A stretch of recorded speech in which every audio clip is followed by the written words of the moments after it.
Welcome, rock fan, to the It's One Louder podcast. My name is BJ Pat. Thanks so much for joining.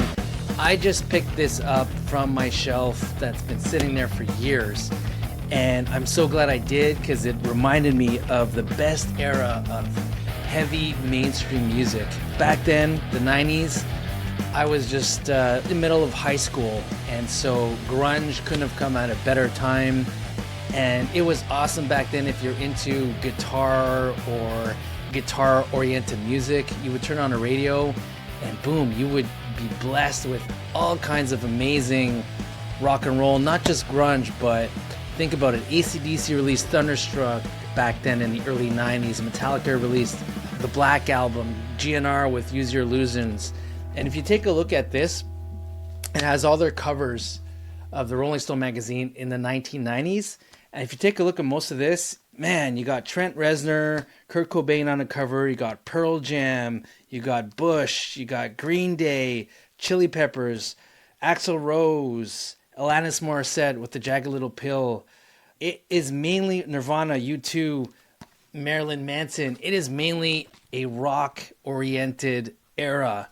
If you were to take a look at the Rolling Stone magazines for the last decade, a very, very different story.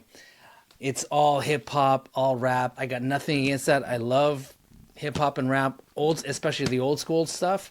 But this just proves to you that it was mainly a guitar-oriented phase back in the 90s, and I loved it because back then I was just learning how to play guitar, and it was like the perfect era to grow up in and evolve as a guitar player because you had just amazing music just on the radio. Not like today where there's amazing rock out there, amazing heavy metal out there, but you actually have to go and put in the work to find it. You can't just turn on your typical rock radio and have good music. I hate to say it, but you know, rock these days just ain't the same. Maybe that's just me, an old fart just talking, but one thing I could tell you, it is different. If you take a look at the metal in the 90s versus, or the rock in the 90s versus what's going on the radio today, it's a much different vibe, believe you me. But I'm happy to bring you a special article from this Rolling Stone book. It's entitled The Inside Stories from the Decade That Rocked. See, it's not just me telling you that. And I'm going to bring you an article about Green Day, right here, about Green Day, how three punk twerps came to rule rock and roll.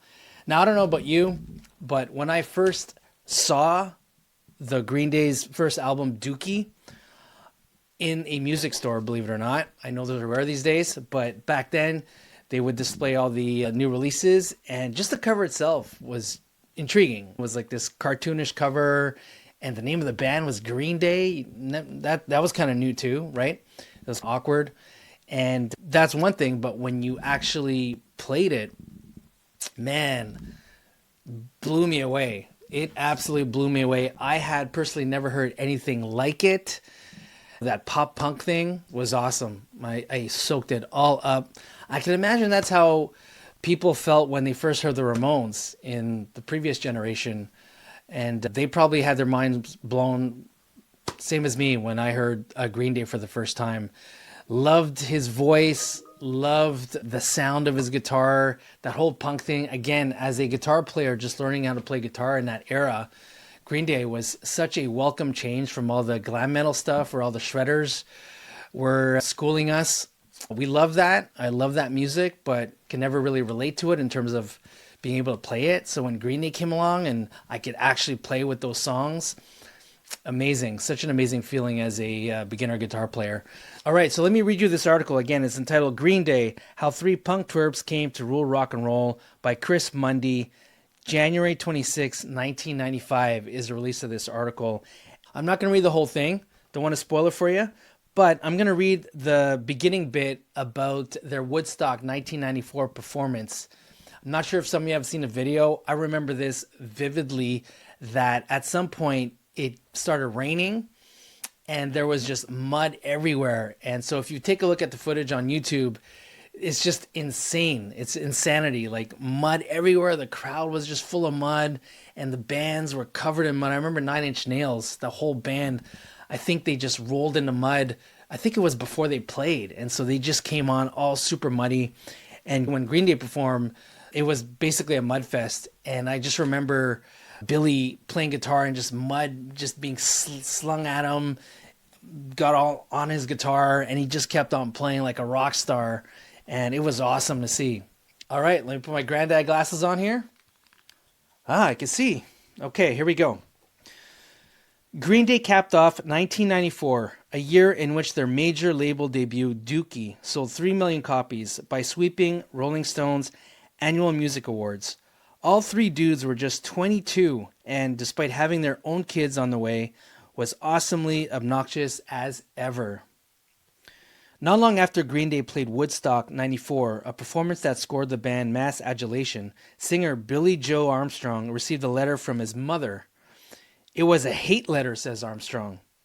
It seems Mrs. Armstrong ordered the concert on pay-per-view and had settled in to watch the event with a friend. That's when the melee occurred. On stage, the Green Day set culminated in a titanic mud fight.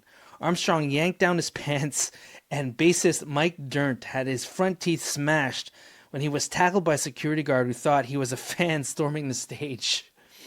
Finally, a mud-covered Armstrong asked the fans to shout, "Shut the fuck up!" and the band exited. She said that I was disrespectful and indecent, says Armstrong, and that if my father was alive, he would be ashamed of me. She couldn't believe that I pulled my pants down and got into a fight on stage. Everything's fine now, but her letter was just unreal, he said. She even talked shit about my wife, Adrian, and said how she's supposed to be my loving wife, but she's never even come over and visited. He pauses. It was pretty brutal. There you go. I don't want to spoil the article for you, but that just took me back to that era. 1994 was pretty much at the peak of everything, peak of grunge. Nirvana had broken out, Pearl Jam broken out, Soundgarden, Alice in Chains by that time was huge. And also the best, even the non-grunge groups like AC/DC, Metallica, Aerosmith, Chili Peppers released one of their best albums at that time. What a flashback. So hopefully for some of you, it took you down memory lane. For those who have no idea what I'm talking about, I encourage you, go check out some YouTube videos on the Green Day's performance of Woodstock 94. Not just Green Day, but 9 Inch Nails, that's another epic one. And see the chaos that entailed.